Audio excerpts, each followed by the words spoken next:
নমস্কাৰ স্বাগতম এতিয়া বাতৰিলৈ ষ্টুডিঅ'ত মই প্ৰাঞ্চল ৰঙিয়াত নিশা চাঞ্চল্যকৰ ডকাইতিৰ ঘটনা ডিঙি ৰেপি লুটিলে 18 লাখ টকা কৰৰাৰ গৌতম কলিতাৰ ঘৰত এই ঘটনা তিনি দুৰ্ধৰ্ষ ডকাইতে সংঘটিত কৰিলে এই ঘটনা অচেতন অৱস্থাত ঘৰৰ পিছফালে উদ্ধাৰ হৈছে গৌতম কলিতা ডকাইতিৰ সময়ত গৌতম কলিতাৰ বাদে আন কোনো লোক নাছিল ঘৰখনত লুটি নিলে নগদ ধনসহ সোণৰ অলংকাৰ উল্লেখযোগ্য যে কিছুদিন পূৰ্বে মাটি বিক্ৰী কৰি পোৱা 19 লাখ টকা ঘৰতে ৰাখিছিল গৌতম কলিতাই ঘৰত নগদ ধন জমা থোৱাৰ কথা জনা কোনো লোকেই এই ঘটনা সংঘটিত কৰাৰ সন্দেহ কৰা হৈছে বা এই ঘটনাৰ সৈতে জড়িত থকাৰ সন্দেহ কৰা হৈছে ৰঙিয়া আৰক্ষীয়ে ইতিমধ্যে ঘটনাৰ তদন্ত আৰম্ভ কৰিছে ইফালে প্ৰচুৰ ৰক্তক্ষৰণ হোৱা গৌতম কলিতাক অতি সংকটজনক অৱস্থাত জিএমচিএইচত ভৰ্তি কৰোৱা হয় ৰঙিয়াৰ ঘটনা অতি ভয়ংকৰ চাঞ্চল্যকৰ ডকাইতিৰ ঘটনা সংঘটিত হৈছে তাত ডিঙি ৰেপি লুটিলে 18 লাখ টকা কৰৰাৰ গৌতম কলিতাৰ ঘৰত এই ঘটনা তিনি দুৰ্ধৰ্ষ ডকাইতে সংঘটিত কৰিলে এই দুষ্কাৰ্য অচেতন অৱস্থাত ঘৰৰ পিছফালে উদ্ধাৰ হৈছে গৌতম কলিতা ডকাইতিৰ সময়ত গৌতম কলিতাৰ বাদে আন কোনো লোক ঘৰত নাছিল বনাই তাৰমানে খাইটো খোজকাঢ়ি আছোঁ চোতালত থাকোঁতে ইপিনৰ পৰাই পিছফালৰ হাতত ধৰি পেলাই মোক ঘূৰি মাৰি দিছে এইফালে মোক ঘৰক লৈ আহিছে ঘৰক লৈ আহি মোবাইল হাতছে সিন্দা হিন্দীতে কৈছে মই অসমীয়াত কৈ আছোঁ তাৰ পৰাই পইচা হাতছে এটাই মাথাত কিবা হেৰি থৈছে ধৰি পেলাই পিছত সেইটো ৰুমত লৈ গৈছে লাইট চাইট বন্ধ কৰি দিছে চাৰিপাত মই দি দিলোঁ সিহঁতক দিয়াৰ পিছত পইচাখিনি লৈ গ'ল কিমান মান নিছে 18 লাখ আৰু চেইন আছিল দুডাল বাবু দুটা মন আছে কেইজন আহিছিল মই তিনিজন দেখিছোঁ তিনিজন দেখিছোঁ মনত কৰি মই বোলো মোবাইলটো নিচিনা সিহঁতে বোলো মোক এটা ফোন লগাই দিয়ক তাৰপৰা লগাই দিছে মোৰ কাণত ধৰি আছে এই বাবু ধৰতে বোলো বাবু মোক মাৰিলা কৈ এনেকৈ ক'লোঁ তেতিয়া সিহঁতক ৰাগ উঠিছে নেকি নাজানো সিহঁতে কৈ মোবাইলটো কাঢ়ি লৈ যায় এই ৰুমৰ পৰা চোচৰাই লৈ গৈছে একদম এই টকিলেগি মোক নিছে মই নাজানো কাপোৰ মুখত বান্ধিছে না কিন্তু চোচৰাই লৈ যাই পেলাই তাতে কিবা চাউণ্ডকৈ উঠিছে ঘৰত মোক তাৰপৰা মোক পৰি পেলাই দিছে সিহঁতে পেলাই দি গুচি গৈছে কোৱাই গৈছে মই নাজানো আপোনাৰ ক'ত আঘাত পাইছে আপুনি গলত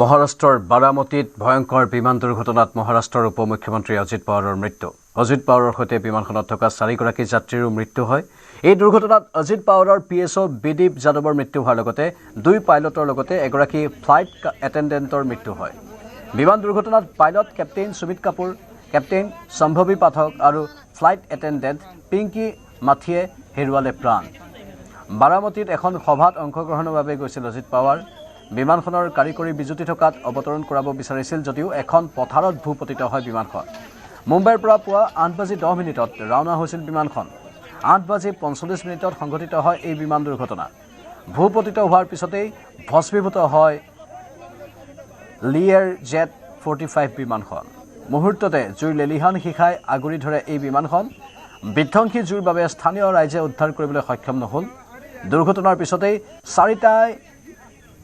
চাৰিটা প্ৰচণ্ড শব্দ শুনিবলৈ পোৱা বুলি স্থানীয় লোকসকলে মন্তব্য প্ৰকাশ কৰিছে চাৰিটাকৈ প্ৰচণ্ড শব্দ হৈছিল সেই স্থানত স্থানীয় ৰাইজৰ খবৰৰ ভিত্তিত ঘটনাস্থলীত উদ্ধাৰ অভিযান চলোৱা হৈছিল যদিও মৃত্যুমুখত পৰে আটাইকেইজন যাত্ৰী এই ঘটনাৰ পিছতে বাৰামতী মেডিকেল কলেজ হস্পিটেলত ৰখা হৈছে আটাইকেইজনৰ নশ্বৰ দেহ ঘটনাৰ পিছতেই বাৰামতী মেডিকেল কলেজ হস্পিটেলত উপস্থিত অজিত পাৱাৰৰ পৰিয়াল আনহাতে হস্পিটেলত ভিৰ কৰিছে অজিত পাৱাৰৰ অনুৰাগীয়ে বিমান দুৰ্ঘটনাত অজিত পাৱাৰৰ মৃত্যুত শোক প্ৰকাশ কৰিছে প্ৰধানমন্ত্ৰী নৰেন্দ্ৰ মোদীয়ে মুখ্যমন্ত্ৰী দেৱেন্দ্ৰ ফডনৱিছৰ পৰা ঘটনাৰ বুজ ল'লে নৰেন্দ্ৰ মোদীয়ে আনহাতে কেন্দ্ৰীয় গৃহমন্ত্ৰী অমিত শ্বাহেও ঘটনাৰ বুজ লৈছে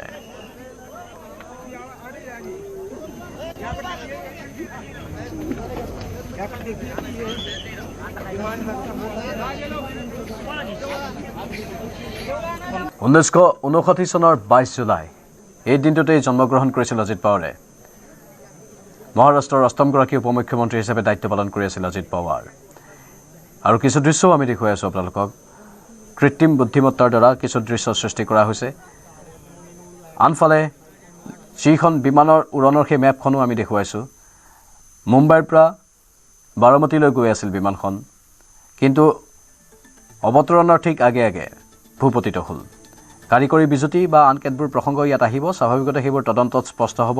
কিন্তু প্ৰত্যক্ষদৰ্শী দিয়া ভাষ্যমতে ক্ৰমান্বয়ে তললৈ নামি গৈছিল বিমানখন। ৰাডাৰৰ সেই দৃশ্যবোৰ দেখুৱাইছোঁ। ৰাডাৰত ধৰা পৰা এয়া দৃশ্য। 5 ডিচেম্বৰত মহাৰাষ্ট্ৰৰ উপ মুখ্যমন্ত্ৰী হিচাপে দায়িত্ব গ্ৰহণ কৰিছিল অজিত পাৱাৰে। 2022 পৰা 2023 মহাৰাষ্ট্ৰ বিধানসভাত বিৰোধী দলৰ নেতা হিচাপেও কাৰ্যনিৰ্বাহ কৰিছিল। 1991 চনত বাৰামতী সংসদীয় সমষ্টিৰ পৰা প্ৰথমবাৰৰ বাবে লোকসভালৈ নিৰ্বাচিত হৈছিল অজিত পাৱাৰ। পৰৱৰ্তী সময়ত বাৰামতী বিধানসভা সমষ্টিৰ পৰা 7 বাৰকৈ মহাৰাষ্ট্ৰ বিধানসভালৈ নিৰ্বাচিত হৈছিল। 1991 চনৰ উপ নিৰ্বাচনত প্ৰথমবাৰ বিজয়ী হৈছিল অজিত পাৱাৰ। তাৰ পাছত ক্ৰমান্বয়ে 1995, 1999, 2004, 2009 আৰু 2014 চনত জয়লাভ কৰিছিল অজিত পাৱাৰে।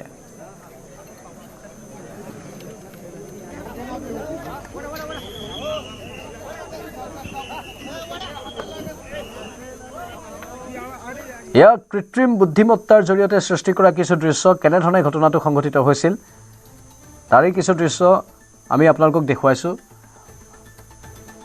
আনুমানিকভাৱে আমি এই দৃশ্যখিনি কৃত্ৰিম বুদ্ধিমত্তাৰ দ্বাৰা সৃষ্টি কৰি আপোনালোকৰ বাবে আগবঢ়াইছোঁ। স্বাভাৱিকতেই এই বিমান দুৰ্ঘটনা অত্যন্ত ভয়ংকৰ আছিল। কি বিজুতি ঘটিল, কেনেকুৱা কি কি তথ্য আছে সেইবোৰ পৰৱৰ্তী সময়ত ব্লেক বক্সৰ তথ্যত উদ্ধাৰ হ'ব। ব্লেক বক্সত কি কি কথা সন্নিৱিষ্ট হৈ আছে, ককপিটত কি কি কথা আলোচনা হৈছিল, পাইলটে বিমানবন্দৰৰ কণ্ট্ৰল ৰুমৰ সৈতে কেনেধৰণে যোগাযোগ স্থাপন কৰিছিল, কি কি কথা তাত সদৰি কৰা হৈছিল, সকলো কথা পৰৱৰ্তী সময়ত তদন্তত স্পষ্ট হ'ব। কিন্তু AI জেনেৰেটেড এইখিনি ভিডিঅ' আপোনালোকে চাই লওক। এই দৃশ্যবোৰৰ পৰা অনুমান কৰিব পাৰি যে দুৰ্ঘটনাটো কিমান ভয়ংকৰ আছিল। ইতিমধ্যেই চাই লৈ ৰূপান্তৰিত হৈছে গোটেই বিমানখন। চিকিৎসালয়ৰ বাহিৰত অজিত পাৱাৰৰ পৰিয়ালৰ লোকসকলো উপস্থিত হৈছে। আন আন অনুৰাগী গুণমুগ্ধসকলো উপস্থিত হৈছে। সকলো দেশৰ ৰাজনৈতিক নেতাই শোকবাৰ্তা প্ৰেৰণ কৰিছে, গভীৰ সমবেদনা জ্ঞাপন কৰিছে পৰিয়ালক উদ্দেশ্যে।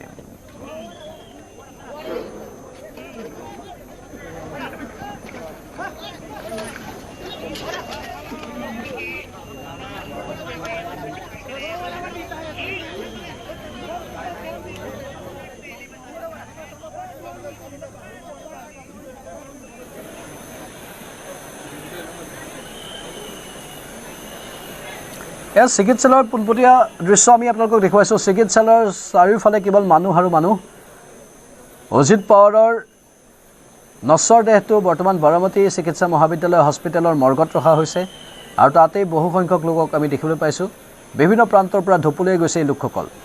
পৰিয়ালৰ সদস্যসকলো আহি উপস্থিত হৈছে আৰু আন আন গুণমুগ্ধ অনুৰাগীসকলকো তাত দেখা গৈছে। শোকত ভাগি পৰিছে সকলো, কান্দোনত ভাগি পৰাৰ দৃশ্যও আমি দেখুৱাইছিলোঁ। ৰাজনৈতিক নেতাই হওক বা তৃণমূল পৰ্যায়ৰ নেতা, সকলোৰে চকুত এতিয়া কেৱল চকুলো। এগৰাকী প্ৰতিশ্ৰুতি সম্পন্ন ৰাজনৈতিক নেতা হিচাপে নিজৰ ব্যক্তিত্ব গঢ় দিছিল অজিত পাৱাৰে। বহুত উত্থান পতন হৈছিল, কিন্তু তাৰ পাছতো স্থিৰ হৈ থাকিবলৈ তেওঁ সক্ষম হৈছিল। আৰু নশ্বৰতে হয়তো উলিয়াই নিয়াৰ ব্যৱস্থা কৰা হৈছে। বহু লোকৰ ভিৰ বাৰামতী চিকিৎসা মহাবিদ্যালয় হস্পিটেলৰ বাহিৰত। মৰ্মান্তিক এটা দুৰ্ঘটনা। এই দুৰ্ঘটনাতেই মহাৰাষ্ট্ৰৰ উপ মুখ্যমন্ত্ৰী অজিত পাৱাৰে আমাৰ সকলোৰে মাজৰ পৰা বিদায় ল'লে। 1959 চনত জন্ম হৈছিল। 66 বছৰ বয়সত বিয়োগ ঘটিছে অজিত পাৱাৰৰ।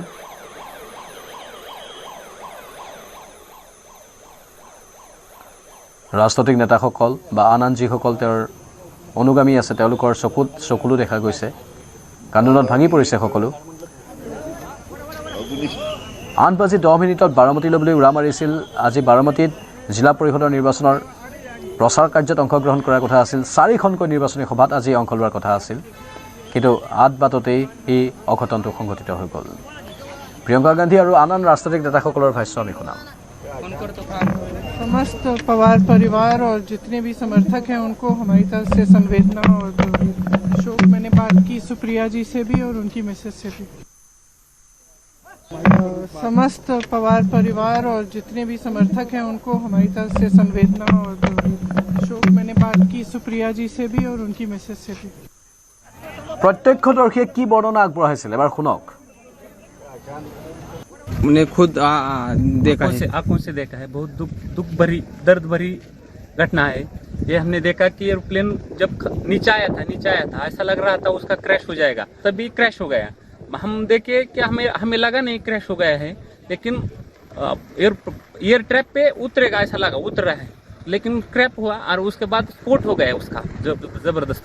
स्फोट होने के बाद वो हम देखने आए, पहले देखा तो उसको आग लगी थी पूरे प्लेन को, और उसके बाद 4-5 स्फोट हो गया विमान में उसका, और उसके बाद बहुत लोग आ गए और उसने निकालने की कोशिश की, लेकिन बड़ी आग लगी, उसके कारण कोई मदद नहीं कर सकता, लेकिन सब आ गए। तब बाद में उसको उसमें आजिदा था, ये हमारे लिए बहुत शौक की बात में है, ये हमें बता नहीं सकते हम बात में ऐसा, लेकिन हमने देखा है कि पायलट ने भी ट्राई किया होगा कि लैंडिंग करने का, लेकिन लैंडिंग हुआ नहीं है। ये बहुत शौक वाली घटना है। हमने देखा पूरा एक नीचे आ रहा था, ट्रैप पे आ रहा था, ट्रैप के नजदीक एक 100 फुट से नजदीक आके गिर गया है। মহাৰাষ্ট্ৰৰ মুখ্যমন্ত্ৰী দেৱেন্দ্ৰ ফডণবীছৰো ভাষ্য আছে, আমি শুনাব বিচাৰিম। महाराष्ट्र के उप मुख्यमंत्री और जमीन से जुड़े हुए जननेता श्रीमान अजित दादा पवार, इनका विमान के एक्सीडेंट में बहुत ही दुखद निधन हुआ है। इसकी वार्ता आने के बाद समूचे महाराष्ट्र में बहुत ही दुख का वातावरण तैयार हुआ है। सुबह मैंने आदरणीय प्रधानमंत्री जी को और आदरणीय गृह मंत्री जी को इसकी पूरी जानकारी दी। उन्होंने भी इस घटना पर बहुत दुख व्यक्त किया है। सभी लोग एक प्रकार से शॉक में हैं और अब आगे की जो भी कार्रवाई है वो जैसे तय होगी वैसे आप लोगों को बताया जाएगा। আৰু মৰ্মান্তিক দুৰ্ঘটনাৰ পাছতে শোকত ভাগি পৰিছে অজিত পাৱাৰৰ সতীৰ্থ। প্ৰতিক্ৰিয়া প্ৰকাশ কৰিব নোৱাৰি কান্দোনত ভাগি পৰিছে সকলো।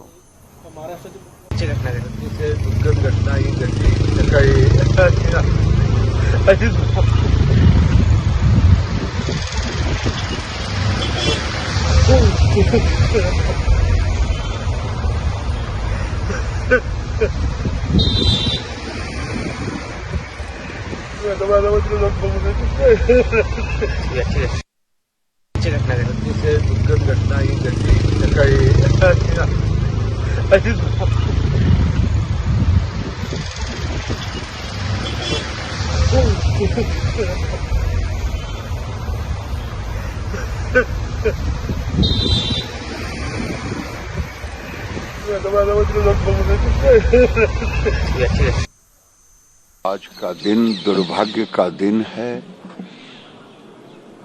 इतनी बड़ी दुर्घटना शायद हम पिछले दशक में ऐसी दुर्घटना कभी हमको दिखने को नहीं मिला। ये दिल को दहला देने वाली दुर्घटना है। भगवान करे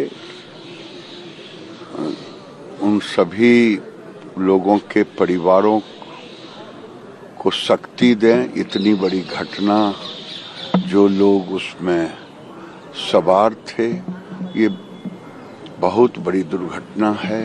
केवल महाराष्ट्र सरकार के वो डिप्टी सीएम नहीं थे, बल्कि देश के एक जाने माने राजनेता थे। आज उनकी भरपाई शायद मुश्किल। अजित पवार का ये एक्सीडेंट में निधन होना ये बहुत ही दुखद और दुर्भाग्यपूर्ण है। पिछले 40 साल से महाराष्ट्र के राजनीति में मेरे बहुत घनिष्ठ मित्र रहे, उनके मेरे पारिवारिक संबंध रहे। बहुत कर्मठ, अच्छा प्रशासक और विकास की दृष्टि रखने वाले ऐसे वो नेता थे। उनके जाने से बहुत बड़ा नुकसान हुआ है। उनके परिवार को भी काफ़ी उनके ऊपर भी एक बड़ा हादसा हुआ है। मुझे लगता है कि भगवान उनको ये जो घटना हुई है इसका दुख सहन करने की ताकत दे। मैं व्यक्तिगत रूप से और पार्टी के तरफ से महाराष्ट्र के इस पुराने सहयोगियों को मैं श्रद्धांजलि अर्पित करता हूँ। भगवान उनके आत्मा को शांति दे, यही ईश्वर चरणों में प्रार्थना करता हूँ। বিমান দুৰ্ঘটনাত মৃত্যু হোৱা ৰাজনীতিকৰ বৰ্ণনা, কিমান ৰাজনীতিকৰ মৃত্যু হৈছে তাৰ এটা আমি তথ্য দিব বিচাৰিছোঁ মহাৰাষ্ট্ৰৰ উপ মুখ্যমন্ত্ৰী অজিত পাৱাৰে আজি মৃত্যু সাৱটিলে তাৰ পূৰ্বে গুজৰাটৰ প্ৰাক্তন মুখ্যমন্ত্ৰী বিজয় ৰূপানী 2025 চনত অৰুণাচলৰ প্ৰাক্তন মুখ্যমন্ত্ৰী দৰ্জী খাণ্ডু 2011 চনত অন্ধ্ৰপ্ৰদেশৰ প্ৰাক্তন মুখ্যমন্ত্ৰী YS ৰাজশেখৰ ৰেড্ডী 2009 চনত হাৰিয়ানাৰ প্ৰাক্তন মন্ত্ৰী উদ্যোগপতি ওম প্ৰকাশ জিন্দাল 2005 চনত হাৰিয়ানাৰ প্ৰাক্তন সাংসদ সুৰেন্দ্ৰ সিং 2005 চনত লোকসভাৰ প্ৰাক্তন অধ্যক্ষ GMC বালাযোগী 2002 চনত প্ৰাক্তন কেন্দ্ৰীয় মন্ত্ৰী মাধৱৰাও সিন্ধিয়া 2001 চনত প্ৰাক্তন সাংসদ ইন্দিৰা তনয় সঞ্জয় গান্ধী 1980 চনত গুজৰাটৰ প্ৰাক্তন মুখ্যমন্ত্ৰী বলৱন্ত ৰায় মেহতা 1965 চনত এনেধৰণে বহুকেইজন ৰাজনৈতিক নেতা অতি জনপ্ৰিয় নেতাৰ মৃত্যু হৈছে বিমান দুৰ্ঘটনাত আৰু বিশিষ্ট ব্যক্তিৰ কথা যদি ক'বলৈ যাওঁ বিমান দুৰ্ঘটনাত মৃত্যু হোৱাৰ তালিকাৰ ভিতৰত দেশৰ প্ৰথম CDS বিপিন ৰাৱতে 2021 চনত মৃত্যু সাৱটি লৈছিল বিমান দুৰ্ঘটনাত মুঠতে বিমান দুৰ্ঘটনাত বিশ্বৰ বহু লোকৰ প্ৰাণ গৈছে আৰু VVIP ব্যক্তিৰ মৃত্যুৰ ঘটনা বিশ্বৰ বিভিন্ন প্ৰান্তত দেখা গৈছে এই বিমান দুৰ্ঘটনাৰ ফলত একনাথ সিন্ধেৰ কিছু প্ৰতিক্ৰিয়া আহিছে শুনাব বিচাৰিম आज महाराष्ट्र के लिए एक काला दिन कहूँ, एक दुर्भाग्यपूर्ण घटना कहूँ, एक दुखद घटना कहूँ, ऐसी घटना जो हर एक के एक दिल को दुखाने वाली घटना आज महाराष्ट्र में घटी है। हमारे सहयोगी अजीत दादा पवार जी का प्लेन एक्सीडेंट में दुर्दैवी मृत्यु हुई है। ये हमारे लिए बहुत ही बेहद दुखद है और महाराष्ट्र के लिए भी दुखद है, उनके परिवार के लिए तो बहुत ही दुखद है। और अजीत दादा एक स्पष्ट वक्ता के रूप में जाने जाते थे, एक रोक टोक बोलने वाले। देखता हूँ करता हूँ ऐसे शब्द उनके डिक्शनरी में नहीं थे। जो होना है वो तुरंत करते थे, जो नहीं होना है उसे साफ ना कहते थे, लेकिन वो कड़े शब्दों में कहते भी, लेकिन मन के बहुत अच्छे थे। That's horrible. This is such a horrible news and I'm so sorry कि मुझे तो अभी एक्चुअली हम लोग बहुत जल्दबाजी में रहते हैं जब सुबह सुबह आते हैं, मतलब there is not enough word to say कि पर खैर मैं अपने इमोशंस थोड़ा वो अलाइन करके I will give a statement.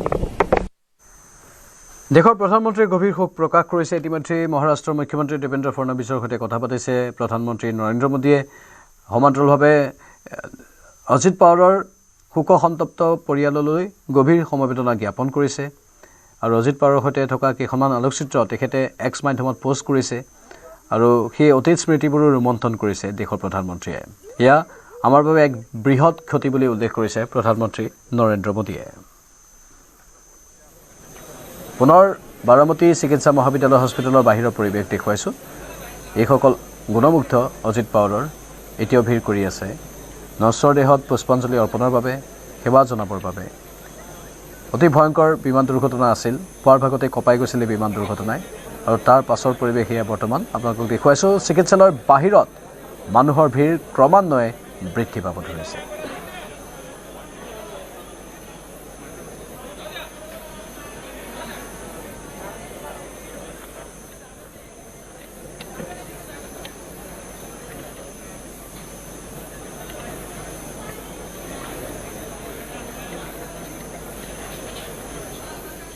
উল্লেখযোগ্য যে মহাৰাষ্ট্ৰৰ বাৰামতীত দুৰ্ঘটনাগ্ৰস্ত বিমানখন আছিল বম্বাৰ্ডিয়াৰ লিয়েৰজেট 45 কানাডাৰ বিমান নিৰ্মাণকাৰী সংস্থা বম্বাৰ্ডিয়াৰে লিয়েৰজেট 45 আৰু লিয়েৰজেট 45XR নিৰ্মাণ কৰে 90 দশকৰ শেষ ভাগৰে পৰা লিয়েৰজেট 45 আৰু লিয়েৰজেট 45XR বিমানে সেৱা আগবঢ়াই আহিছে এই বিশেষ শ্ৰেণীৰ বিমানৰ এতিয়ালৈ 4টাকৈ দুৰ্ঘটনা সংঘটিত হৈছে লিয়েৰজেট বিমান দুৰ্ঘটনাৰ ফলত এতিয়ালৈ প্ৰায় 30 জন লোকৰ মৃত্যু হৈছে 2003 চনত ইটালীত সংঘটিত হৈছিল লিয়েৰজেট বিমানৰ প্ৰাণঘাতী দুৰ্ঘটনা 2008ত মেক্সিকো সিটি আৰু 2021ত মেক্সিকোত সংঘটিত হৈছিল লিয়েৰজেট বিমানৰ প্ৰাণঘাতী দুৰ্ঘটনা ইয়াৰ উপৰি লিয়েৰজেট বিমানৰ 40টাতকৈ অধিক দুৰ্ঘটনা সংঘটিত হৈছে এনে দুৰ্ঘটনাত বিমানৰ ক্ষতিসাধন হৈছে যদিও যাত্ৰী ৰক্ষা পৰিছে।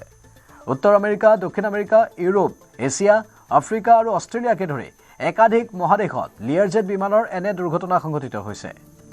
সততে লিয়াৰজেট বিমানৰ দুৰ্ঘটনাগ্ৰস্ত হোৱা কাৰণসমূহ এনেধৰণৰ: ৰানৱেৰ পৰা বিমানৰ বিচ্যুতি, লেণ্ডিং গিয়াৰৰ সৈতে জড়িত বিসংগতি, অৱতৰণৰ সময়ত প্ৰতিকূল বতৰ, হাৰ্ড লেণ্ডিং আৰু গ্ৰাউণ্ড হেণ্ডলিং সম্পৰ্কীয় ঘটনা। বিগত দশকত লিয়াৰজেট বিমানৰ প্ৰাণঘাতী দুৰ্ঘটনাৰ সংখ্যা হ্ৰাস পাইছে যদিও সৰু সুৰা দুৰ্ঘটনাৰ সংখ্যা বৃদ্ধি পাইছে। বিমানৰ আয়ুস বৃদ্ধি, অধিক ব্যৱহাৰকে ধৰি দুৰ্ঘটনাৰ কাৰক বহুত চিহ্নিত হৈছে। বম্বাৰ্ডিয়াৰে 2021 চনত সকলো লিয়াৰজেট বিমানৰ উৎপাদন বন্ধ কৰি দিছিল, কিন্তু লিয়াৰজেট 45 আৰু 45XR এতিয়াও বিশ্বজুৰি সক্ৰিয় সেৱাত আছে। আৰু এই দুৰ্ঘটনাৰ কিছু দৃশ্য আহি পৰিছে আমাৰ হাতত, আমি দেখুৱাবলৈ চেষ্টা কৰিম। বম্বাৰ্ডিয়াৰ লিয়াৰজেট 45ৰ কথা ইতিমধ্যে আমি ক'লোঁ, কিন্তু এই দুৰ্ঘটনাৰ কাষতে থকা এটা বিশেষ CCTV কেমেৰাত এই দুৰ্ঘটনাৰ দৃশ্যবন্দী হৈছে। চাওক, ভয়ংকৰ বিস্ফোৰণ আছিল। CCTVত যি দৃশ্য দেখিবলৈ পোৱা গৈছে, ভয়ংকৰ বিস্ফোৰণ, তাৰ পাছত ক'লা ধোঁৱা। এই বিমানখন ভূপতিত হোৱাৰ পাছত ভয়ংকৰ বিস্ফোৰণ হয় আৰু তাৰ পাছত ক'লা ধোঁৱা দেখিবলৈ পোৱা যায়। প্ৰচণ্ড শব্দ শুনিবলৈ পোৱা গৈছিল, কেইবাটাও শব্দ স্থানীয় লোকসকলে শুনিছিল আৰু তাৰ পাছতেই দৌৰা দৌৰি লাগিছিল এই অঞ্চলটোত। অজিত পাৱাৰৰ মৃত্যুৰ এয়া কিছু খবৰ। এই বিমানখন দুৰ্ঘটনাত পতিত হোৱাৰ CCTVত বন্দী হোৱা কিছু দৃশ্য। 8:45 CCTVত এয়া সময় 8:46 4 ছেকেণ্ড। এই নিৰ্দিষ্ট সময়খিনিত সেই ভয়ংকৰ বিস্ফোৰণ আৰু ক'লা ধোঁৱা দেখিবলৈ পোৱা গৈছিল। 8:46 এই ভয়ংকৰ বিস্ফোৰণ বা বিমানখন ভূপতিত হৈছিল। লগে লগে প্ৰচণ্ড শব্দ শুনিবলৈ পোৱা গৈছিল, জুয়ে চানি ধৰিছিল আৰু তাৰ পাছত ক'লা ধোঁৱা দেখিবলৈ পোৱা গৈছিল। অতি ভয়ংকৰ এই দৃশ্যবোৰ। বিমানখনৰ কি বিজুতি হৈছিল সেয়া এতিয়ালৈকে স্পষ্ট হোৱা নাই। পৰৱৰ্তী সময়ত ব্লেক বক্স উদ্ধাৰ কৰাৰ লগে লগেই সকলো তথ্য পোহৰলৈ আহিব।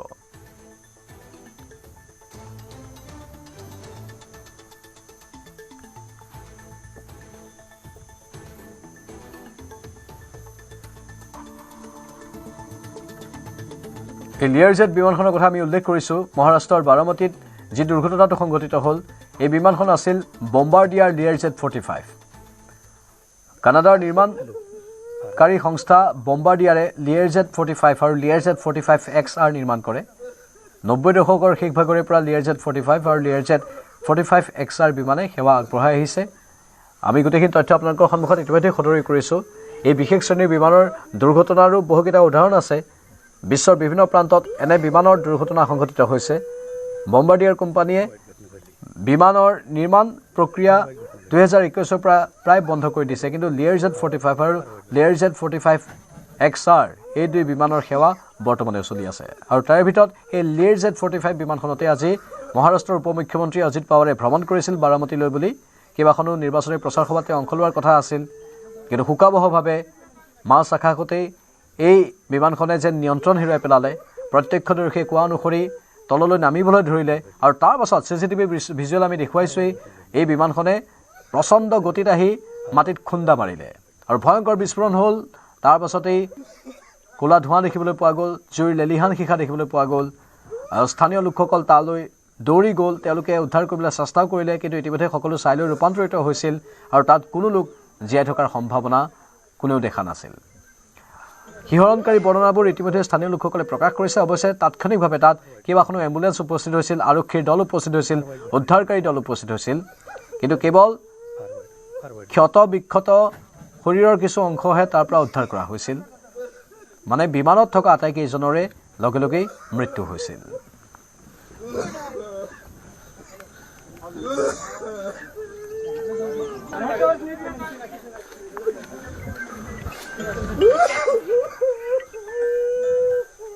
फार वाईट घटना घडली, फार वाईट घटना घडली. हॅलो, फार वाईट घटना घडली.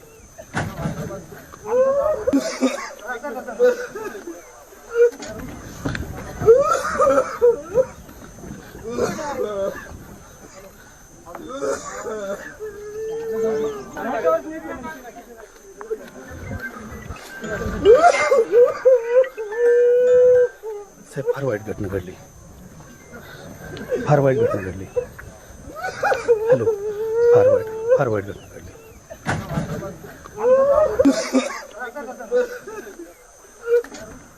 বিমান দুৰ্ঘটনাত এতিয়ালৈকে বহুকেইগৰাকী ৰাজনৈতিক নেতাৰ ভাৰতত মৃত্যু হৈছে। আমি ইতিমধ্যে তালিকাখন আপোনালোকক জনাইছিলোঁ। মহাৰাষ্ট্ৰৰ উপ মুখ্যমন্ত্ৰী অজিত পাৱাৰৰ আজি মৃত্যু হ'ল। গুজৰাটৰ প্ৰাক্তন মুখ্যমন্ত্ৰী বিজয় ৰূপানীৰ 2025ত মৃত্যু হৈছিল। তাৰ পূৰ্বে 2011 চনত অৰুণাচলৰ প্ৰাক্তন মুখ্যমন্ত্ৰী দৰ্জী খাণ্ডুৰ মৃত্যু হৈছিল। 2009 চনত অন্ধ্ৰপ্ৰদেশৰ প্ৰাক্তন মুখ্যমন্ত্ৰী YS ৰাজশেখৰ ৰেড্ডীৰ মৃত্যু হৈছিল দুৰ্ঘটনাত। হাৰিয়ানাৰ প্ৰাক্তন মন্ত্ৰী উদ্যোগপতি ওম প্ৰকাশ জিন্দালৰ 2005 চনত বিমান দুৰ্ঘটনাত মৃত্যু হৈছিল। হাৰিয়ানাৰ প্ৰাক্তন সাংসদ সুৰেন্দ্ৰ সিঙৰ 2005 চনতেই এনে বিমান দুৰ্ঘটনাতেই মৃত্যু হৈছিল। লোকসভাৰ প্ৰাক্তন অধ্যক্ষ GMC বালাযোগীৰ 2002 চনত বিমান দুৰ্ঘটনাত মৃত্যু হৈছিল। প্ৰাক্তন কেন্দ্ৰীয় মন্ত্ৰী মাধৱৰাও সিন্ধিয়াৰো 2001 চনত বিমান দুৰ্ঘটনাত মৃত্যু হৈছিল।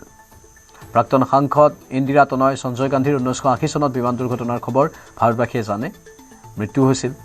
গুজৰাটৰ প্ৰাক্তন মুখ্যমন্ত্ৰী বলৱন্ত ৰায় মেহতাৰো 1965 চনত মৃত্যু হৈছিল।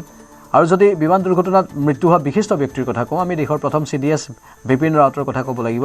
2021 চনত বিপিন ৰাৱতেও এক শোকাবহ বিমান দুৰ্ঘটনাত মৃত্যুক সাৱটি লৈছিল।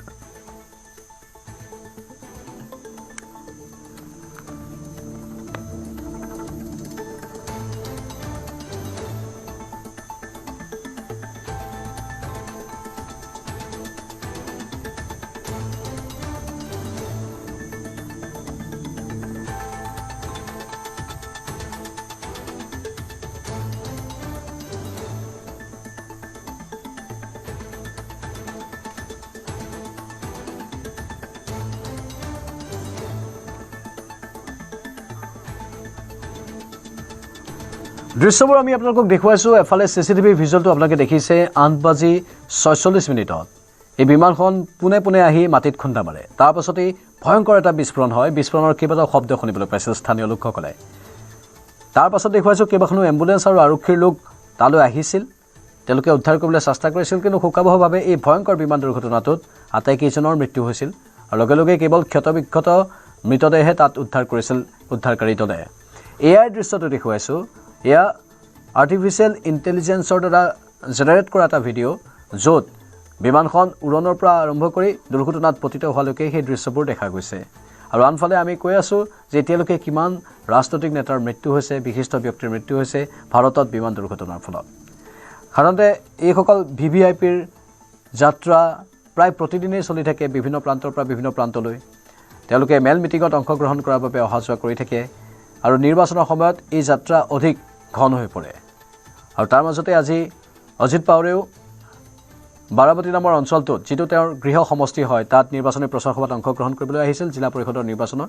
আৰু তেতিয়াই শোকাবহ দুৰ্ঘটনাত মৃত্যুক সাৱটি ল'লে।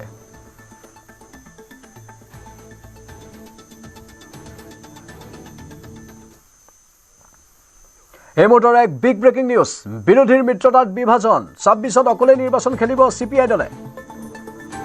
7টা বিধানসভা সমষ্টিৰ প্ৰাৰ্থী ঘোষণা CPIৰ। শিৱসাগৰ, নাজিৰা, তিতাবৰত CPIৰ প্ৰাৰ্থী ঘোষণা। মৰিগাঁও, ঢকুৱাখনা, ডিমৌ আৰু গৌৰীপুৰৰো প্ৰাৰ্থী ঘোষণা। প্ৰদেশ কংগ্ৰেছৰ সঁহাৰি নাপায় অকলে নিৰ্বাচন খেলিবলৈ সাজু হৈছে এতিয়া কমিউনিষ্ট পাৰ্টি অফ ইণ্ডিয়া। নাজিৰাত কনক গগৈ, তিতাবৰত বিশ্বজিৎ শইকীয়া, ঢকুৱাখনাত ধীৰেন কছাৰী, গৌৰীপুৰত শ্বেখ মনছুৰ ৰহমান, মৰিগাঁৱত তপন ডেকা, ডিমৌত কৃষ্ণ গগৈৰ নাম ঘোষণা কৰিছে কমিউনিষ্ট পাৰ্টি অফ ইণ্ডিয়াই।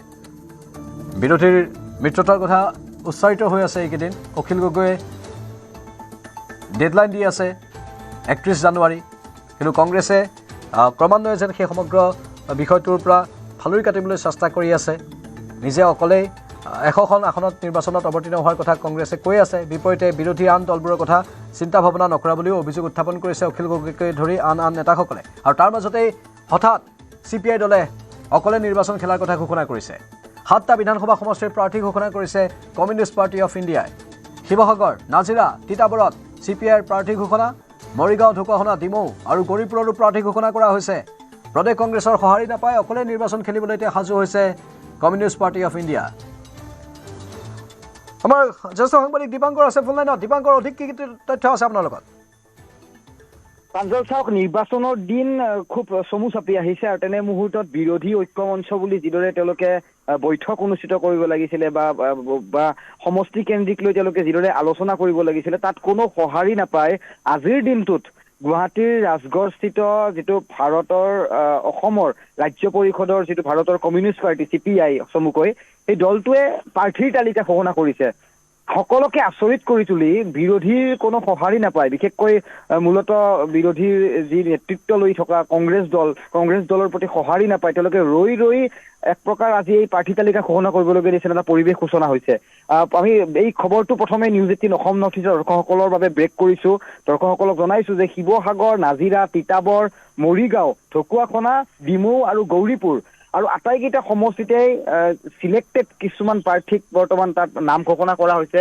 তাৰ ভিতৰত যদি আমি কওঁ, নাজিৰাত কনক গগৈ, তিতাবৰত বিশ্বজিৎ শইকীয়া, ঢকুৱাখনাত ধীৰেন কছাৰী, গৌৰীপুৰত শ্বেখ মনছুৰ ৰহমান, মৰিগাঁৱত তপন ডেকা আৰু ডিমৌত কৃষ্ণ গগৈ আৰু শিৱসাগৰত সুভাষিনী বৰুৱা, সত্যেন্দ্ৰ গগৈ, আদান বৰুৱা আৰু অনুপ গগৈৰ নাম চৰ্চাত আছে। গতিকে এই 4জনৰ ভিতৰত এগৰাকী হয়তো শিৱসাগৰৰ প্ৰাৰ্থী হিচাপে অৰ্থাৎ চূড়ান্ত হ'ব।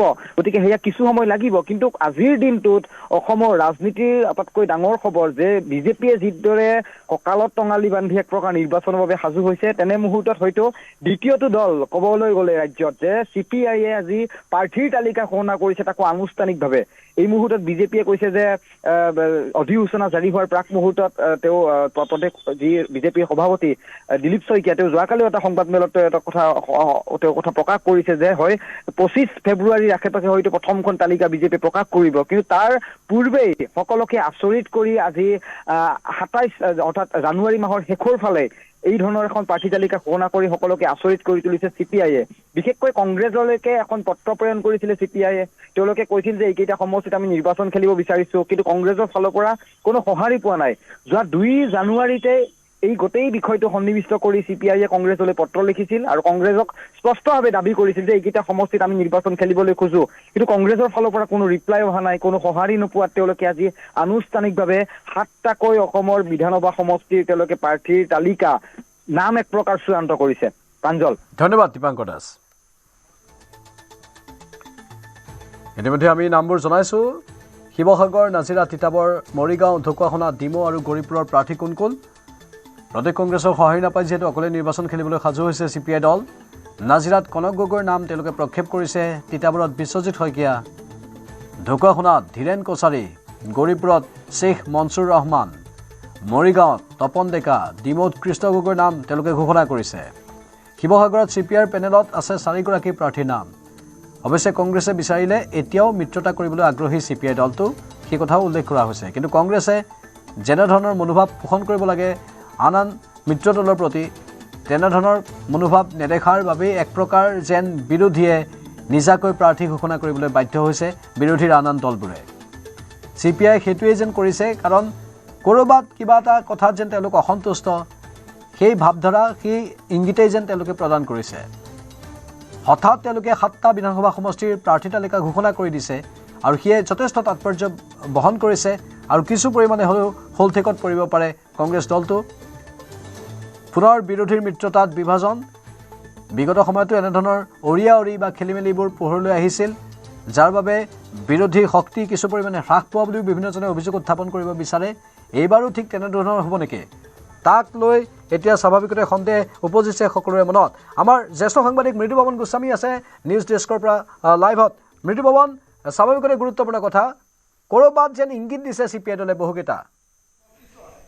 নিশ্চয় প্ৰাঞ্জল, চাওক, দেখিবলৈ পোৱা গৈছে যে বিৰোধীৰ যি মিত্ৰতা, বিৰোধীৰ ঐক্য, সাধাৰণতে কংগ্ৰেছে কৈ আছে যে আমি মিত্ৰতা কৰিম, কিন্তু এতিয়া যেন মিত্ৰ দলবোৰৰ ধৈৰ্যৰ বান্ধ ছিগিছে।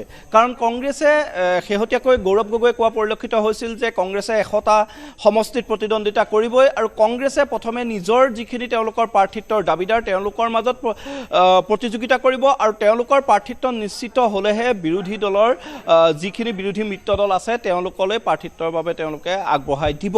তেনেধৰণৰ কথা বাৰ্তা এতিয়া যেন খুব বৃদ্ধি কৰিছে বিৰোধীৰ আন দলসমূহৰ মাজত। শেহতীয়াকৈ দেখা গৈছিল যে অখিল গগৈয়ে বিভিন্ন সময়ত তেওঁ কৈ আহিছে, অখিল গগৈয়ে বাৰে বাৰে ডেডলাইন বান্ধি দিছে যে 31 জানুৱাৰী পৰ্যন্ত যদি কংগ্ৰেছে মিত্ৰতা চূড়ান্ত নকৰে তেতিয়াহ'লে অকলে প্ৰতিদ্বন্দ্বিতা কৰিব ৰাইজৰ দলে। কালিৰ দিনটোতো এই কথা পুনৰবাৰ স্পষ্টকৈ জনাইছে ৰাইজৰ দলৰ সভাপতিজনে। আৰু তাৰ পিছত আজি দেখিবলৈ পোৱা গৈছে যে বিৰোধীৰ মিত্ৰজোঁটৰ এটা অন্যতম অংশীদাৰী দল আছিল CPI। সেই CPI দলে 7টা সমষ্টিৰ বাবে তেওঁলোকে প্ৰাৰ্থীৰ নাম চূড়ান্ত কৰি তেওঁলোকে ঘোষণা কৰিছে। অৱশ্যে আজি সংবাদমেলত তেওঁলোকে এইটো কথাও কৈছে যে এতিয়াও যদি কংগ্ৰেছে মিত্ৰতা বিচাৰে তেতিয়াহ'লে তেওঁলোকে চিন্তা কৰিব। কিন্তু বাৰে বাৰে যে কংগ্ৰেছে যি লেহেমীয়া কৰি আছে সমগ্ৰ প্ৰক্ৰিয়াটো, তাত যে এতিয়া বিৰোধী মিত্ৰ দলসমূহৰ ধৈৰ্যৰ বান্ধ ছিগিছে সেই কথা এক প্ৰকাৰ স্পষ্ট হৈ পৰিছে। আৰু সকলোৱে বিগ ব্ৰাদাৰ কংগ্ৰেছক এতিয়া দাবী জনাইছে যে শীঘ্ৰে মিত্ৰতা চূড়ান্ত কৰিব লাগে। শীঘ্ৰে যদি মিত্ৰতা চূড়ান্ত নকৰে সকলোৱে পৃথকে পৃথকে নিৰ্বাচনত অৱতীৰ্ণ হ'ব। আৰু এনেদৰেই যদি সঁচাকৈ কংগ্ৰেছে বিৰোধী দলসমূহক একত্ৰিত কৰিবলৈ সক্ষম নহয়, তেওঁলোকে নিজৰ দল শক্তিশালী কৰিবলৈ গৈ যদি বিৰোধীৰ মাজত এনে বিভাজনৰ সৃষ্টি কৰে তেতিয়াহ'লে এইটো যে 2026ত বিজেপিক ৱাক অভাৰ দিয়াৰ দৰে হ'ব সেই কথা সহজেই অনুমেয়। এই ক্ষেত্ৰত এতিয়া প্ৰদেশ কংগ্ৰেছৰ নেতৃত্বৰ দূৰদৰ্শিতাৰ ওপৰতে সকলো কথা নিৰ্ভৰ কৰিব। কিন্তু এই মুহূৰ্তত যে ইটোৰ পিছত সিটো যি বিৰোধীৰ মিত্ৰ দলসমূহে এতিয়া নিজৰ প্ৰাৰ্থী ঘোষণা কৰিছে বা ডেডলাইন বান্ধি দিছে, তাৰ পিছত এতিয়া গৌৰৱ গগৈয়ে কি ভূমিকা ল'ব, গৌৰৱ গগৈৰ ওপৰতে এতিয়া সকলোৰে দৃষ্টি নিবদ্ধ থাকিব। কিয়নো দুই এজন জ্যেষ্ঠ কংগ্ৰেছী নেতাইও ইতিমধ্যে সোনকালেই মিত্ৰতা চূড়ান্ত হোৱাৰ পোষকতা কৰিছিল। বিৰোধী দলপতি দেৱব্ৰত শইকীয়াইও এসময়ত কৈছিল যে শীঘ্ৰে মিত্ৰতাটো চূড়ান্ত হোৱা প্ৰয়োজনীয়, সমষ্টিবোৰ চূড়ান্ত হোৱা প্ৰয়োজনীয়, যিহেতু সমষ্টিত সাংগঠনিক কাম প্ৰতিটো দলৰে থাকে, প্ৰতিটো দলে তেনেধৰণে সংগঠন আগবঢ়াই নিব লাগে। কিন্তু গৌৰৱ গগৈ নিশ্চয় মৃত্যুপৱন, বহুখিনি কথা আছে, আমি বিশেষকৈ এই কথাখিনিৰ ওপৰত দৃষ্টি ৰাখিছোঁ। আপুনি লাইনত থাকক, কিছু ভাষ্যও আহিছে, আমি শুনাই লৈছোঁ। শিৱসাগৰ সমষ্টি আৰু নাজিৰা সমষ্টি আৰু ডিমৌ সমষ্টি, যোৰহাট জিলাত তিতাবৰ সমষ্টি, মৰিগাঁও জিলাত মৰিগাঁও সমষ্টি, লখিমপুৰ জিলাত ঢকুৱাখানা সমষ্টি আৰু গৌৰীপুৰ সমষ্টি, নামনিত গৌৰীপুৰ সমষ্টি, এই 7টা সমষ্টি আমি আইডেণ্টিফাই কৰি আমাৰ জিলাবিলাকৰ তেওঁলোকৰ সমষ্টিবিলাকত কোন কোন প্ৰাৰ্থী হ'ব এই প্ৰাৰ্থীসকলৰো নাম তেখেতসকলে আমাক প্ৰেৰণ কৰিছে। সেই অনুসাৰে আমি শিৱসাগৰত আমি 3জনৰ নাম আমি ৰাখিছোঁ বা আমাক প্ৰেৰণ কৰিছে। সেইটো আমি ফাইনেল কৰিম 3জনৰ ভিতৰত কোনজনে খেলা হয়। যে মদন বৰুৱা নাম আহিছে, কমৰেড সত্যেন্দ্ৰ গগৈ নাম আহিছে, অনুপ গগৈ নাম আহিছে, সুভাষিনী বৰুৱাৰ নাম আহিছে। এইধৰণে শিৱসাগৰ সমষ্টিৰ পৰাই নাম আহিছে। ঠিক তেনেকৈ নাজিৰা সমষ্টিৰ পৰা কনক গগৈ নাম আহিছে আৰু মানে তালেব আলী নাম আহিছে। তাৰ পৰা ডিমৌ সমষ্টিৰ পৰা কৃষ্ণ গগৈ নাম আহিছে, জিতেন বৰপাত্ৰ গোহাঁই নাম আহিছে আৰু অজয় বৰা নাম আহিছে। ঠিক তেনেকৈ তিতাবৰ সমষ্টিৰ পৰা CPI জিলা সম্পাদক বিশ্বজিৎ শইকীয়াৰ নাম আহিছে। তাৰ পৰা মৰিগাঁও সমষ্টিৰ পৰা তপন ডেকাৰ নাম আহিছে। তাৰ পৰা ঢকুৱাখানা সমষ্টিৰ পৰা আপোনাৰ লখিমপুৰ জিলাৰ সম্পাদক ধিয়ান কছাৰী নাম আহিছে। ঠিক তেনেকৈ গৌৰীপুৰ সমষ্টিৰ পৰা আপোনাৰ শ্বেখ মনছুৰ ৰহমানৰ নাম আহিছে। এইকেইটা সমষ্টিত আচলতে আমাৰ এইকেইজন প্ৰাৰ্থীৰ নাম আহিছে আৰু আমি নিৰ্বাচনৰ মানে দিন ঘোষণা কৰাৰ লগে লগে আমি তেখেতসকলৰ যিবিলাকৰ এজনীয়া আহিছে তাত প্ৰব্লেম নাই, যিবিলাকত 3জনীয়া 4জনীয়া নাম আহিছে সেইবিলাকৰ নাম আমি চূড়ান্ত কৰিম মানে নিৰ্বাচনৰ দিন ঘোষণা কৰাৰ লগে লগে। নাম চূড়ান্ত কৰিবলৈ আগবাঢ়িছে কমিউনিষ্ট পাৰ্টি অফ ইণ্ডিয়া। আমাৰ জ্যেষ্ঠ সাংবাদিক দীপাংকৰ দাসো বৰ্তমান লাইভত আছে। দীপাংকৰ, কংগ্ৰেছত বা বিৰোধীত এই নাটকবোৰ আমি সততে বিগত নিৰ্বাচনতো দেখিবলৈ পাই আছিলোঁ, এইবাৰো ব্যতিক্ৰম হোৱা নাই, পুনৰ নাটক যেন আৰম্ভ হৈ গৈছে।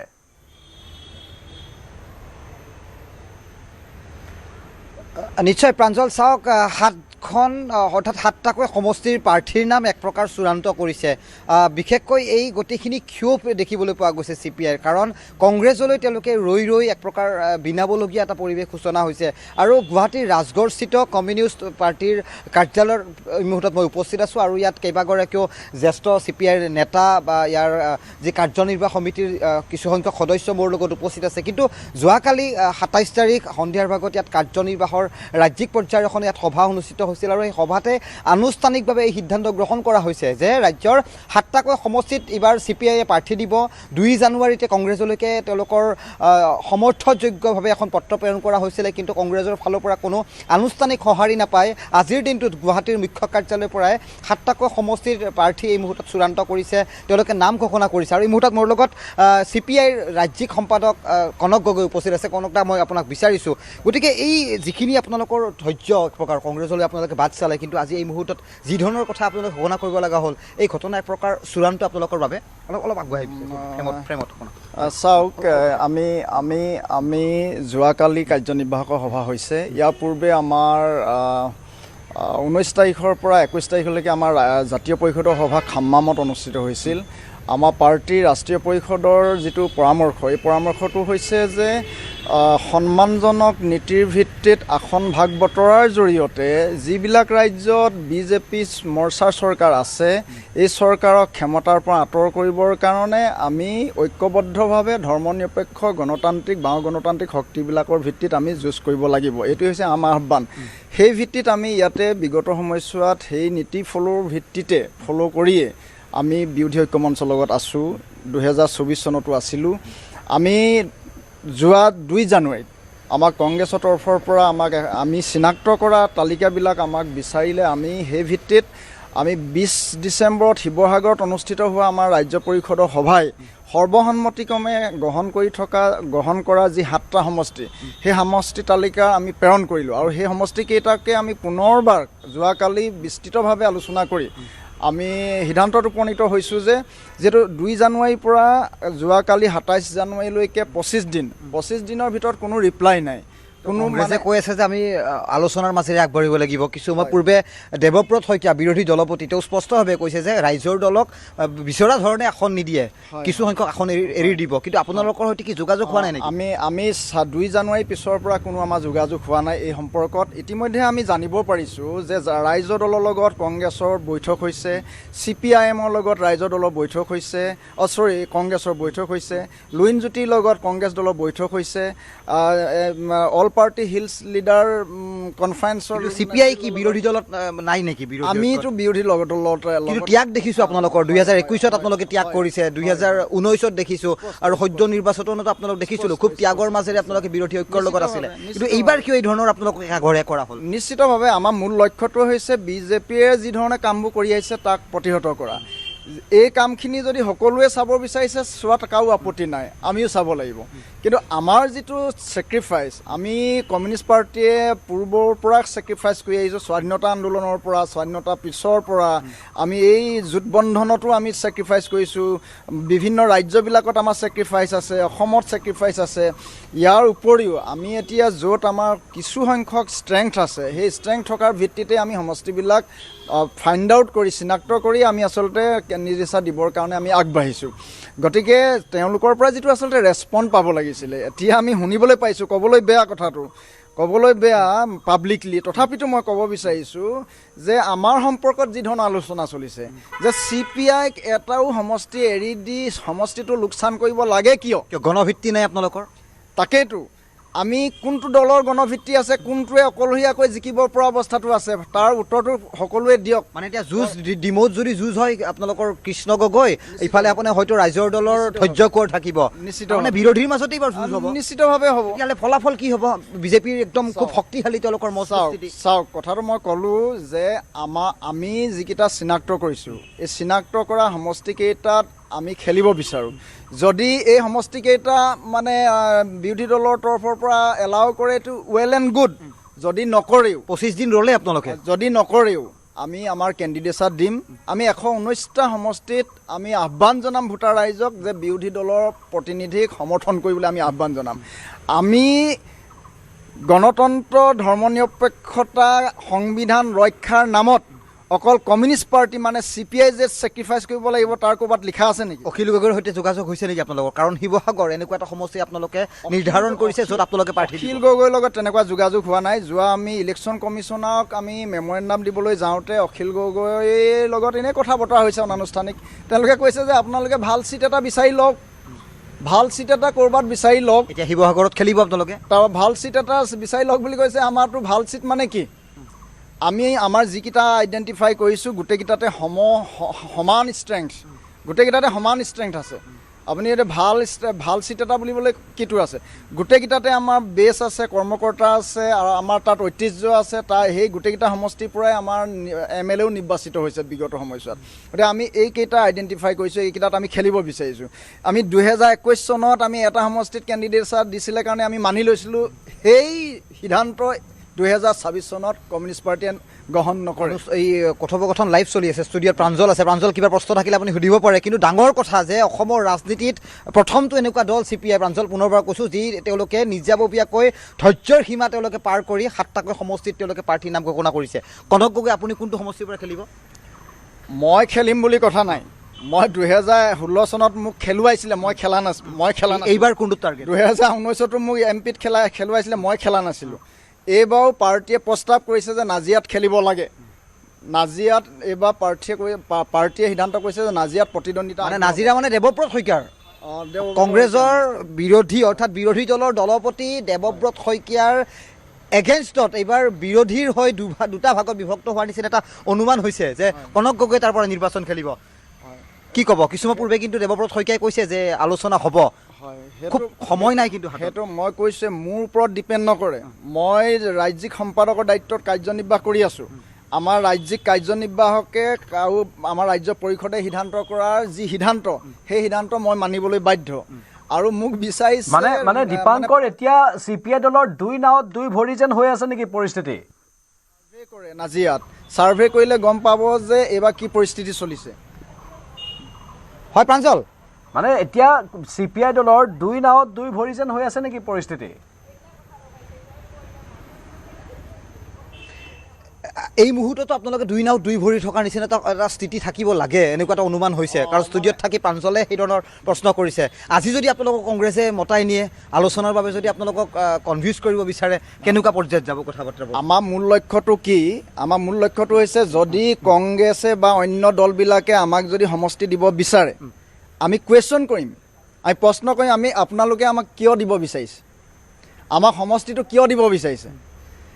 এই সমষ্টিটো কেৱল সংস্থাপন কৰাৰ নামত সংস্থাপিত কৰিব বিচাৰিছে, আমাৰ লগত ল'ব বিচাৰিছে, বিভিন্ন সমষ্টিত থকা আমাৰ ছাপৰ্ট বেছটো আপোনালোকে সমৰ্থনত বিচাৰিছে, নে আপোনালোকে টাৰ্গেট লৈছে BJPক আঁতৰাই গভৰ্ণমেণ্ট কৰিম বুলি? আৰু সেই গভৰ্ণমেণ্টত CPIকো অন্যতম এজন MLA নিৰ্বাচিত কৰি অংশীদাৰ কৰিম বুলি যদি ভাবিছে, তেতিয়াহ'লে আমাক সেই সমষ্টিৰ ভিত্তিত আমাৰ সমষ্টি লাগে। সময় যথেষ্ট কম। আজি মানে দীপাংকৰ, কংগ্ৰেছক লৈ তেওঁলোকৰ সন্দেহ আছে, সেইটোৱে ক'ব বিচাৰিছে। হয় প্ৰাঞ্জল, আকৌ এবাৰ প্ৰাঞ্জল। কংগ্ৰেছক লৈ তেওঁলোকৰ মানে বিৰোধী ঐক্যত যে ক'ৰবাত ভাঙোন আছে, সেইটো ইংগিত এওঁ কথাবোৰৰ পৰাই বুজাই দিছে। কংগ্ৰেছক লৈ এওঁলোকৰ সম্পূৰ্ণৰূপে সন্দেহটো প্ৰকাশ পাই গৈছে। দীপাংকৰ, ক'ৰবাত কোনোটা সন্দেহ আছে, বিৰোধীত যেন ক'ৰবাত বান্ধোন আহিছে, ক'ৰবাত মাজত যেন ক'ৰবাত ডাঙৰ এটা ফাট মেলিছে, তেনেকুৱা এটা অনুমান হয়। কাৰণ আপোনালোকে নিজাববীয়াকৈ প্ৰাৰ্থী, মই একজেক্টলি ফাট মেলিছে বুলি নকওঁ। যিহেতু মই কৈছোঁৱে যে আমি ছেক্ৰিফাইচ কৰিছোঁ বিগত সময়ছোৱাত, এতিয়াও ছেক্ৰিফাইচ কৰিম। কথাটো হ'ল, আমি 7টা সমষ্টিত কেণ্ডিডেটছাৰ দিম। ইয়াৰ অৰ্থ এইটো নহয় যে আমি এলায়েন্সত নাথাকোঁ। 119টা সমষ্টি থাকিব, 119টা সমষ্টিক আমি সমৰ্থন আগবঢ়াম। আপোনালোকে নিৰ্বাচন খেলিব অখিল গগৈৰ বিৰুদ্ধে, আপোনালোকে নিৰ্বাচন খেলিব ধৈৰ্য কোঁৱৰৰ বিৰুদ্ধে, আপোনালোকে নিৰ্বাচন খেলিব দেৱব্ৰত শইকীয়াৰ বিৰুদ্ধে। গতিকে এই কথা বাৰ্তাবোৰে এই ধৰণৰ কিন্তু সন্দেহ আনে। আমি ক'ত খেলিম? আমি কি ডিগবৈত খেলিম নেকি? ডিগবৈ কমিউনিষ্ট পাৰ্টি কোনো মানে একো সংগঠনেই নাই। আমি এইফালে বিনাকান্দিত খেলিম নেকি? বিনাকান্দিত আমাৰ কোনো একোৱেই নাই। আমাৰ য'ত আছে আমিতো তাতে চিনাক্ত কৰিব লাগিব। নিশ্চয় স্বাভাৱিকতে দলে বিৰোধীয়ে ভালদৰে বহি এইবোৰ কথা আলোচনা কৰা নিশ্চয় এটা বিশেষ বাদ মুকলি কৰাটো দৰকাৰ। কাৰণ এওঁলোকে যেনেধৰণে কৈছে যে আমাক সন্মানজনক স্থিতিত ৰাখিব লাগে, আমাকো সন্মান দিব লাগে। মৃদু পৱন, এইটো বৰ গুৰুত্বপূৰ্ণ কথা কৈছে CPIৰ তৰফৰ পৰা। নিশ্চয়কৈ দেখা গৈছে যে বিৰোধীৰ যিকেইটা দল আছে কংগ্ৰেছক বাদ দি, সকলোৱে যেন এতিয়া কংগ্ৰেছৰ পৰা এটা অপমানিত হোৱা বোধ কৰিছে।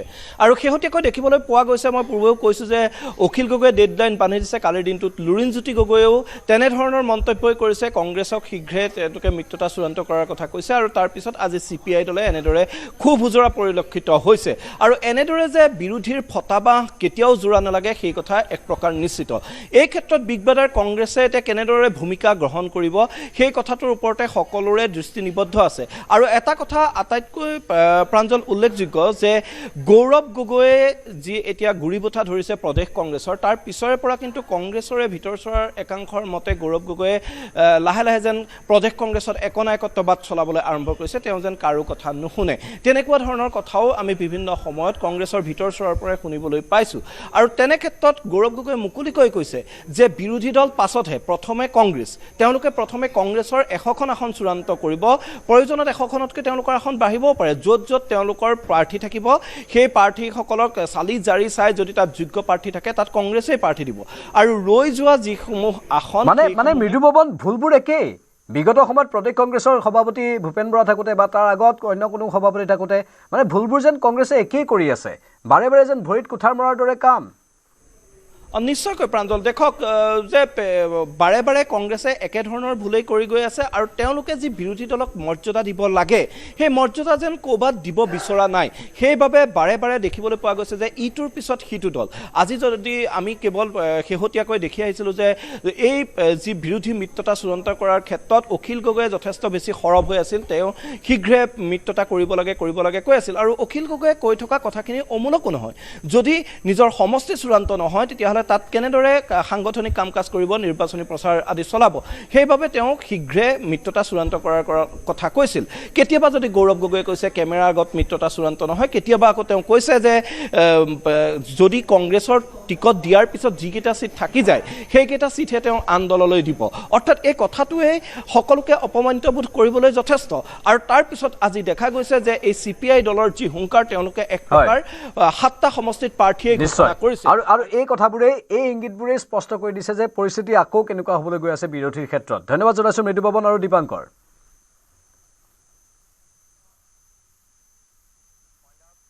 সময় হৈছে এতিয়াৰ বাতৰিৰ পৰা বিদায় লোৱাৰ নমস্কাৰ